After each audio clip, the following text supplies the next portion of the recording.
Le Real Madrid rejoint le Barça en finale de la Supercoupe d'Espagne. Salut à tous, on se retrouve pour le débrief du match entre le Real Madrid et Mallorca. Victoire 3-0 du Real Madrid.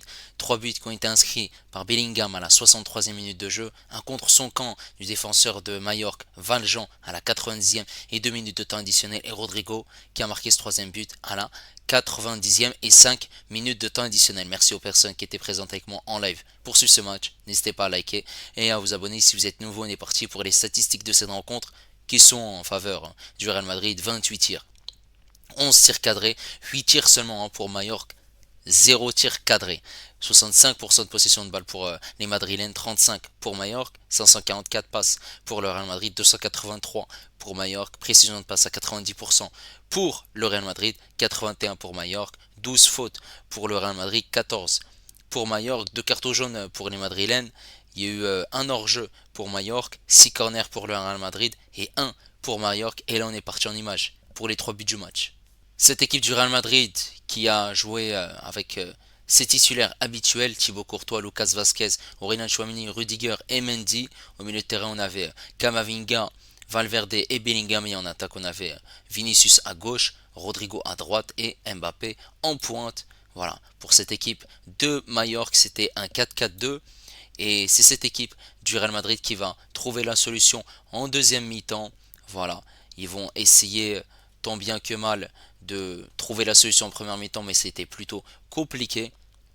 Et là, ils vont rapidement jouer voilà, cet engagement et l'avantage laissé par l'arbitre. Kylian Mbappé qui va remonter tout le terrain, faire la passe dans la profondeur de Vinicius qui a fait un très bon appel. Vinicius qui rentre dans cette surface de réparation, qui fait un centre. Et cette tête de Rodrigo qui tape là le poteau gauche. Ensuite, le Mbappé qui va récupérer le ballon, faire un contrôle et dans un deuxième temps frapper.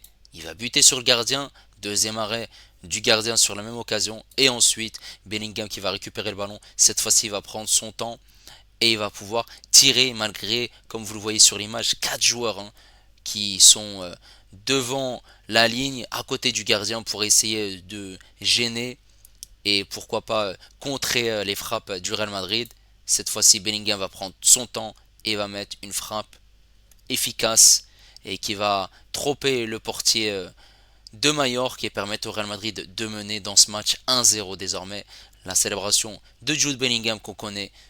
Et ensuite, ça va être plus compliqué puisque cette équipe du Real Madrid va dominer mais sans forcément réussir à mettre ce deuxième but. Et ici, on va voir que Mbappé va faire un contrôle puisqu'il a obtenu une passe de Rodrigo. Il voit qu'il peut tirer, mais il va préférer s'appuyer sur Brahim Diaz. Brahim Diaz qui va voir que Mbappé va faire un appel et va partir dans la profondeur et rentrer dans cette surface de réparation. Brahim Diaz va lui mettre pour jouer ce 1-2. Finalement, c'est le défenseur de Mallorca, Valjean, qui va contrer ce ballon et qui va surprendre son coéquipier, le gardien de but. Et forcément, ça se paye cash, ça fait 2-0 pour le Real Madrid. La joie des Madrilènes, voilà, un contre son camp. Et c'était une action initiée entre Mbappé et Brahim Diaz. Et ensuite, on a un troisième but qui va intervenir. Et là, c'est très très bien joué de la part de Brahim Diaz qui va faire un renversement de jeu puisque Vasquez est tout seul sur ce côté droit.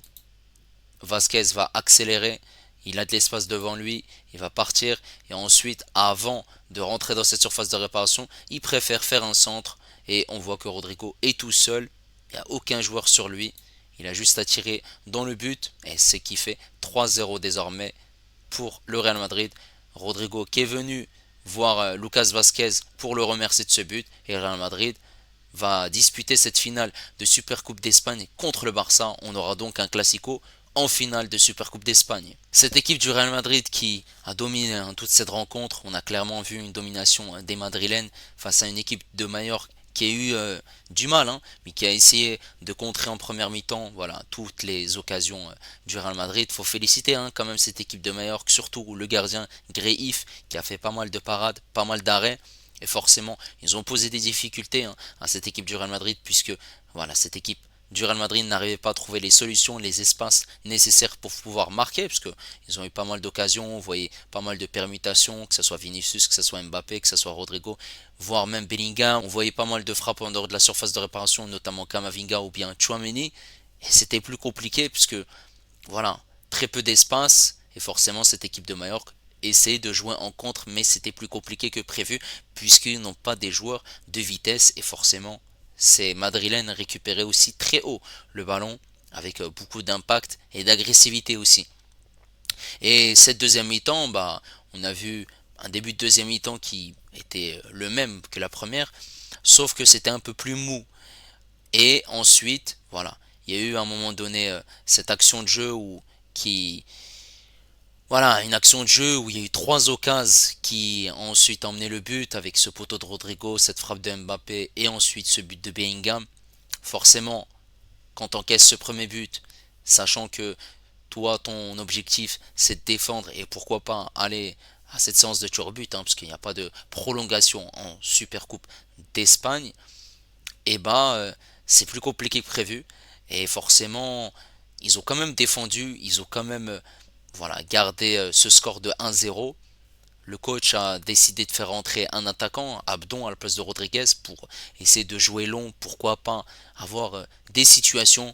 Mais c'était compliqué hein, pour Mallorca, malgré l'entrée en jeu de cet attaquant. Ils ont encaissé un deuxième but sur un contre son camp.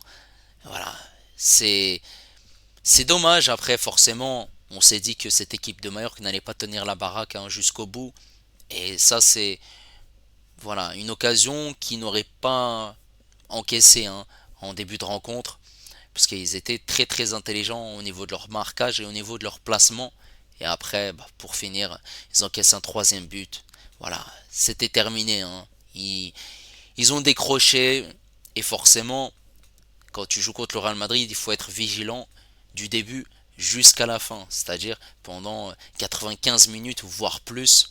Il y a eu aussi pas mal d'échauffourées, pas mal de tension en fin de rencontre, notamment lorsque Bellingham a donné une petite tape sur Maffeo, et on sent que c'est un joueur qui provoque énormément, qui est là pour mettre de l'agressivité, pour essayer de faire tomber l'adversaire voilà, par la faute, par un carton jaune, voire un rouge. C'est ce qu'il a voulu faire en début de rencontre avec Vinicius. Voilà. Forcément, cette équipe du Real Madrid a gagné 3-0, mais tout n'a pas été parfait.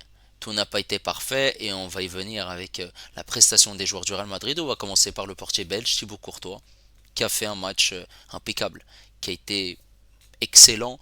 Il a été au top. Voilà, il a fait très peu d'arrêts. La relance était rapide, efficace. Il n'y a rien à dire. Sur ce côté droit, on avait Vasquez. Vasquez, on ne l'a pas vraiment vu offensivement, ne serait-ce forcément en fin de rencontre où il y a un grand boulevard devant lui et il y a cette passe décisive de Vasquez. Mais sinon, on l'a senti plutôt compliqué. C'était compliqué pour lui offensivement. Après, forcément, quand tu as des joueurs qui se projettent devant, donc c'est normal qu'il ne va pas monter. Et défensivement, on le voyait en difficulté par moment avec des joueurs qui partent rapidement dans son dos.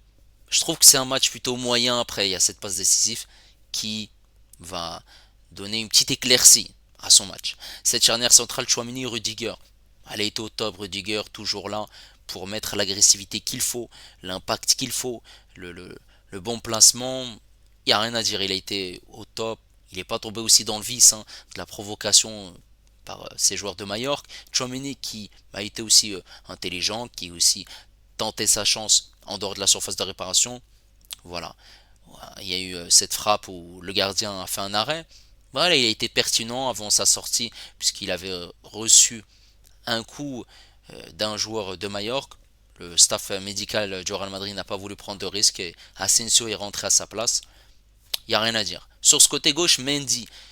Mendy, il a alterné le bon et le moins bon. Puisque offensivement, on l'a vu beaucoup de fois permuté, combiné avec Vinicius ou bien avec Bellingham, accélérer, faire des centres, mais on le voyait, c'était pas tranchant. Ses actions offensives n'étaient pas au top du top. Défensivement, Voilà, on l'a vu faire les replis défensifs, être intelligent dans ses placements. Après, il y a eu du brouillon hein, dans ce qu'il a fait aujourd'hui, mais ça reste malgré tout encourageant. Au milieu de terrain, on avait Kamavinga, Valverde et Bellingham. Bah, Kamavinga au top, Kamavinga qui est là pour récupérer les ballons, pour jouer rapidement vers l'avant, être bon techniquement et ressortir du pressing proprement pour essayer de jouer rapidement avec ses coéquipiers. Il a tenté sa chance plusieurs fois dans cette rencontre. Match abouti hein, pour un joueur qui a été bon en première mi-temps et excellent également en deuxième mi-temps. Ensuite, avant de parler de Bellingham, on va parler de Valverde. Valverde, bah, je l'ai senti voilà, plutôt un match correct. Pour lui, c'est pas un énorme match, mais c'est un match correct. En première mi-temps, on l'a pas vraiment vu. En deuxième mi-temps, il a été pertinent pour récupérer certains ballons, gagner beaucoup de duels et remonter très haut avec le ballon. Après, forcément, on le voit pas beaucoup dans cette rencontre offensivement, parce qu'il y a pas mal de joueurs à vocation offensive qui se sont montrés. Et en parlant de ça, on va parler de Bellingham qui a fait un excellent match. Bellingham qui a réussi à trouver des espaces, qui a réussi à être très intéressant et à se retrouver dans cette surface de réparation.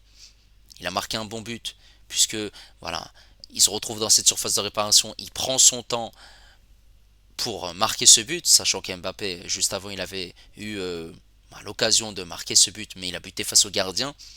Et aussi, il a été pertinent pour trouver des solutions, combiner, voilà, apporter du danger dans cette surface de réparation de Majorque. Aussi, il a tenté sa chance en dehors de la surface de réparation, mais c'était compliqué. Voilà, on a senti un Bellingham qui est au top hein, depuis quelques semaines désormais, qui a retrouvé son top niveau avec le Real Madrid. C'est un énorme match hein, pour Bellingham. Par contre, il faut faire attention parce qu'il a ressenti une petite gêne derrière la cuisse. On espère qu'il sera présent pour cette finale contre le Barça dimanche. Ensuite, en attaque, Rodrigo. Rodrigo, alors la première mi-temps est compliquée. Première mi-temps compliquée puisque forcément, voilà, il y a eu beaucoup d'actions où on l'a vu en jambes, accéléré, beaucoup permuté à gauche, à droite. À gauche, c'était voilà, beaucoup de mouvements. Et on voyait lorsqu'il était à gauche, Mbappé être dans l'axe et Vinicius aussi dans l'axe. Mais voilà, dans le dernier geste, c'était plutôt compliqué pour lui. Après, forcément, la deuxième mi-temps est nettement mieux. Où il a réussi à s'exprimer, a réussi à se créer davantage d'occasions.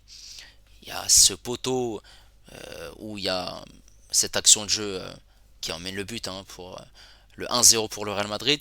Et il y a surtout ce but où en fin de rencontre il est présent dans cette surface de réparation comme un renard des surfaces pour marquer ce but. Bravo à lui, hein. Forcément la deuxième mi-temps était nettement meilleure que la première mi-temps.